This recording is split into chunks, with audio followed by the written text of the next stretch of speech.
Salary ceiling ఎందుకు పెట్టలేదు? ఇన్ని ఎకరాల కన్నా ఎక్కువ ఉండకూడదు అన్నారు. ఇంతకన్నా ఎక్కువ ఉండకూడదు కదా. 2 ఎకరాలన్నర, 5 ఎకరాలు, 10 ఎకరాలు, 20 ఎకరాలు, 2,000 5,000, 10,000, 20,000 ఉండాలి. మీకు 2 లక్షలు ఎందుకు జీతం? నువ్వు ఉద్యోగం చేస్తే నువ్వు పని చేయవు, ఆఫీస్కి వస్తున్నావు, తెల్లారుజాము లేచి నువ్వు ఒక్కడవే పని చేస్తున్నావు.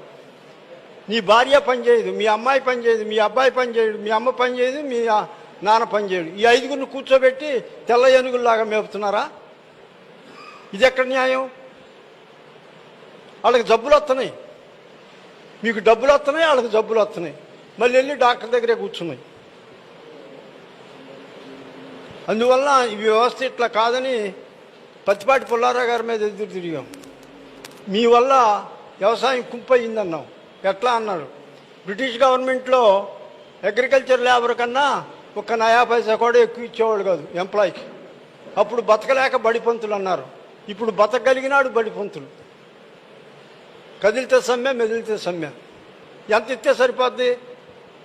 2007లో జింబాబ్వే అనే దేశంలో ద్రవ్యోల్బణం వచ్చింది, 22 లక్షల %.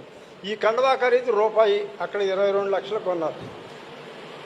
ఎంప్లాయీస్ అందరూ మాకు జాబ్స్ కావాలన్నారు. 2 వరకు ఇచ్చాడు. జీతాలు పెంచమన్నారు. ఎంత కావాలన్నారు? ఎంత లేదండి, ఒక 50,000 కోట్లు ఇవ్వమన్నారు. అందరికి కాదండి, సంవత్సరానికి కాదు, నెలకి. మేధావులందరినీ పిలిపించి మాట్లాడాడు. ఇస్తామని ఒప్పుకున్నారు. డిసెంబర్ 12వ తారీఖు 50,000 కోట్లు ముద్రేసి సంతకం పెట్టి జనవరి 1వ తారీఖు రిలీజ్ చేశాడు.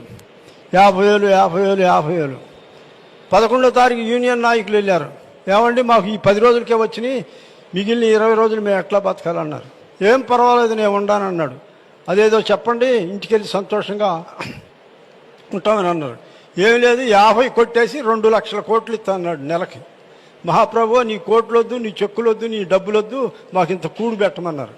ఏడ్చారు కానీ ముండలాలా వెళ్ళి వ్యవసాయం చేసి మీరు బతికి మమ్మల్ని కూడా బతికించమన్నారు. ఆ దేశం 2 సంవత్సరాల్లో సెటరైట్ అయింది. మన దేశం 200 సంవత్సరాలనే కానీ సెటరైట్ కాదు. అలాంటి పరిస్థితి తెచ్చుకున్నాం మనం.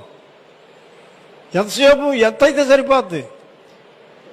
మీ ఫ్యామిలీలో మెంబర్లని పని చేయకుండా ఆపినందుకు నువ్వు డాక్టర్లకు కట్టేస్తున్నావు. నువ్వేమన్నా బాగుపడ్డావా? మరి ఎందుకు వాళ్ళని పని చేయనివు? ఈ విధంగా సర్వనాశనం అయిపోయింది. కెమికల్స్ ఇవాళ తల్లిపాలు పిల్లలు తాగటానికి అర్హత లేకుండా పోయింది.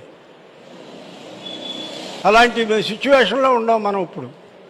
జపాన్లో 9 అంగుళాల లోతు మట్టి తీసేసి మళ్ళీ వ్యవసాయం చేసుకుంటున్నారు.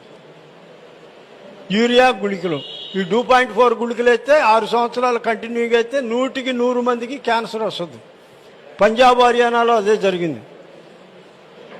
అక్కడ బ్యాన్ పెడితే ఇక్కడికి వచ్చి పడ్డాయి. పంజాబ్, హర్యానాలో తంతే తెలంగాణను, ఆంధ్రప్రదేశ్లో వచ్చి పడ్డారు వాళ్ళు ఈ గుళికలని. ఈ విధంగా మనం రక్షించుకోకపోతే, మన పక్కాలను రక్షించకపోతే మనం ఎందుకు పనికిరాం? మనం ఏదో సాధించాం అనుకుంటున్నాం. ఏం సాధించాం? ఆరోగ్యమే మహాభాగ్యం, డబ్బు కాదు. ఇప్పుడు మీ జేబులో ఉంటాయి, కాసేపు ఆ జేబులో ఉంటాయి, తర్వాత నా జేబులోకి వస్తాయి, ఇట్లా మళ్ళీ మీ జేబుకే వస్తాయి. మనకు ముఖ్యంగా కావాల్సింది ఆరోగ్యం. అది లేకుండా చేసుకుని మనం రొట్లు